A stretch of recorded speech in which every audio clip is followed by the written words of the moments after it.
विक्रम अभी अभी engineering complete करके नौकरी की तलाश में होता है। तभी उसे एक जॉब का ऑफर आता है और उसे कॉल आता है। Hello, am I talking to Vikram?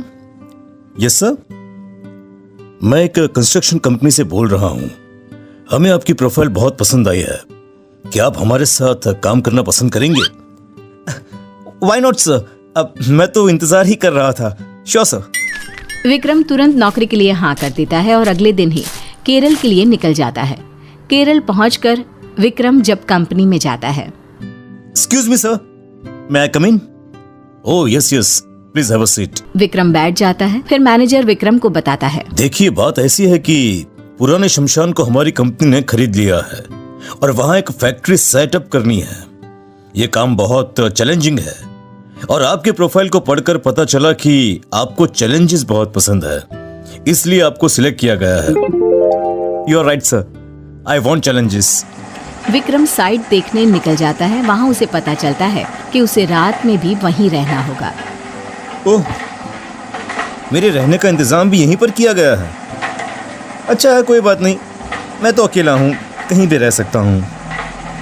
Vikram खा पी कर वहीं पूरे कब्रिस्तान में घूमता है। शाम होते ही उसे कुछ अजीब अजीब सा महसूस होने लगता है। वहाँ उसके साथ प्रमोद और कुछ लेबर भी रहते हैं। वो उनसे कहता है, यहाँ बहुत नेगेटिविटी लग रही है मुझे। अरे ओ भाई, ये कोई मामूली जगह थोड़ी है, शमशान घाट है भाई, शमशान घाट। पता नहीं ये कंपनी वालों को ऐसा क्या सूझा जो ऐसी जगह पसंद कर ली। अरे भाई, डरने का क्या इसमें है? इसमें डरने जैसे कोई बात नहीं है। जिस पे ऊपर वाले का हाथ हो उसके साथ कुछ नहीं हो सकता है। अरे मालूम होता है कि मजबूत दिल वाले हो तुम, हैं भाई? मुझे तो इस जगह से ही डर लगता है। पापी पेट के लिए ये सब करना पड़ता है और कुछ नहीं। प्रमोद और विक्रम एक ही कमरे में सोते हैं और 4-5 लेबर उनके ठीक बगल के कमरे में सोते हैं। ये नींद तो मुझे आ नहीं रही है। चलो जरा जाकर देखता हूँ कि यहाँ पर लोग इतना डरते क्यों हैं। ऐसा क्या है इस जगह में? विक्रम उठकर कमरे से बाहर निकलता है तो उसे किसी के रोने की आवाज सुनाई देने लगती है। रोने की आवाज से उसका मन विचलित हो जाता है और बहुत ढूंढने पर भी उसे वहाँ कोई दिखाई नहीं देता। वो भागते हुए लेबरों के कमरे में जाता है। यहाँ पर सब कुछ सही है, सब सो रहे हैं, फिर ये किसके रोने की आवाज थी? विक्रम कमरे से बाहर आता है। तब एक काली बिल्ली उसे घूरती रहती है और भागकर एक पेड़ पर बैठ जाती है और म्याऊं म्याऊं करने लगती है। फिर विक्रम को उसी पेड़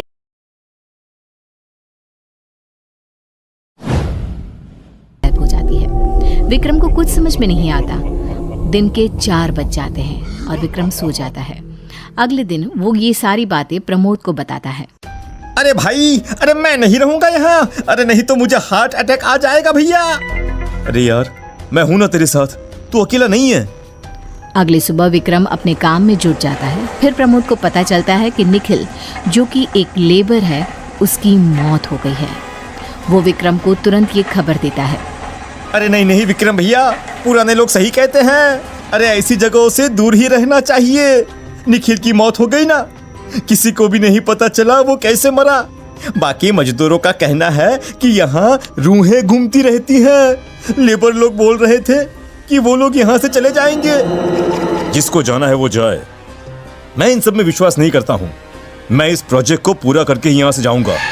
सभी लेबर प्रमोद और विक्रम के साथ निखिल की बॉडी का दाह संस्कार करते हैं। अंतिम संस्कार पूरा होते ही उसी शाम सभी लेबर विक्रम के पास आकर कहते हैं, अब देखिए साहब, ऐसे जोखिम में हम यहाँ पर नहीं रह सकते हैं। कल का सूरज निकलते ही हम सब अपने अपने गांव चले जाएंगे। हाँ। रात को निखिल की मौत से विक्रम को बेचैनी हो जाती है। उसे लगता है मानो कोई उसे आवाज दे रहा हो। वो कमरे से बाहर निकलता है। फिर उसे महसूस होता है कि कोई उसका पीछा कर रहा है। थोड़ी देर चलते हुए उसे ये एहसास हो जाता है कि कोई आत्मा उसके पीछे है। फिर वो उसी जगह पहुंच जाता है जहां उसने निखिल की लाश को आग लगाई थी। थोड़ी ही देर में बहुत सारी आत्माएं उसे घेर कर खड़ी हो जाती हैं। विक्रम अपनी जान बचाने के लिए कमरे की ओर भागता है और पसीने से भर जाता है। फिर बेहोश हो जाता है। अगली सुबह प्रमोद उसे इस हालत में देखकर पूछता है, अरे ओ भाई, अरे तुम फर्श पर क्या कर रहे हो वहां पर? यार यार मुझे माफ कर दे। तुम लोग सच ही कह रहे हो, आत्माएं होती हैं, हमें कुछ करना होगा। किसी भी तरह हम दोनों को यहाँ से निकलना होगा, वरना सभी लेबर आज चले जाएंगे और हम दोनों यहाँ पर अकेले रह जाएंगे। सर, पर ये लेबर नहीं जा रहे हैं, उन्होंने अपना फैसला बदल दिया है। जब मैं नहीं डर रहा तब आप कैसे डर सकते हैं? अरे ऐसी बात नहीं है प्रमोद भाई, तुम मेरी बात समझ ही नहीं रहे हो। कल रात जो हुआ तुम सोच नहीं सकते हो, मैंने किस तरह से खुद को बचाया है। विक्रम सारी बातें प्रमोद को बता देता है। प्रमोद की रूह कांप उठती है। अरे सर, मैं तो कहता हूँ कि जिसको यहाँ पर रहना है रहने दो, हम चलते हैं यहाँ से। चलो अभी निकल चलते हैं। विक्रम और प्रमोद अपना सामान बांध कर निकलने लगते हैं, लेकिन लेबर उन्हें घेर लेते हैं और जाने नहीं देते। साहब, आप लोग नहीं जा सकते हैं। अरे भैया, हम तो जा रहे हैं, जिन्हें मरना है वो मरे यहाँ पर। हम तो कब के मर चुके हैं साहब, अब क्या मरेंगे? मरने की बारी अब तुम लोगों की है।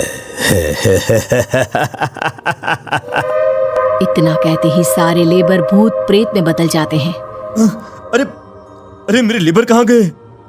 इन लोगों को हमने कल ही मार दिया था। ये जगह हमारी है, तुम इस जगह को हमसे छीन नहीं सकते हो। भूत प्रेत विक्रम और प्रमोद को घेर कुत्ते की तरह उनकी बोटियां नोचने के लिए उतावले रहते हैं। सब मिलकर प्रमोद के ऊपर चढ़ जाते हैं। प्रमोद चीखता चिल्लाता है, लेकिन विक्रम कुछ नहीं कर पाता। अरे मुझे छोड़ दो भाई, अरे मेरे छोटे छोटे बच्चे हैं, अरे उनका क्या होगा? अरे छोड़ दो भाई मुझे। भूत मिलकर उसे मार देते हैं और विक्रम ये देखकर मन में सोचता है, मरना तो है ही, क्यों न डरने की बजाय खुद को बचाने की कोशिश कर लूं। विक्रम एक सांस में भागता हुआ अपने कमरे में जाता है और शिवलिंग को अपने हाथ में लेकर बाहर आता है। शिवलिंग को देखकर पीछे हट जाते हैं। जय महाकाल, अब तुम लोग मेरा कुछ नहीं बिगाड़ सकते हो। भूत प्रेत के राजा मेरे साथ हैं। जय महाकाल।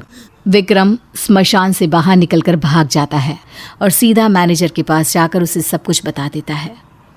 सारी बातें सुनकर कंपनी वाले उस जगह को छोड़ देते हैं, जो वापस एक श्मशान की तरह काम आने लगती है।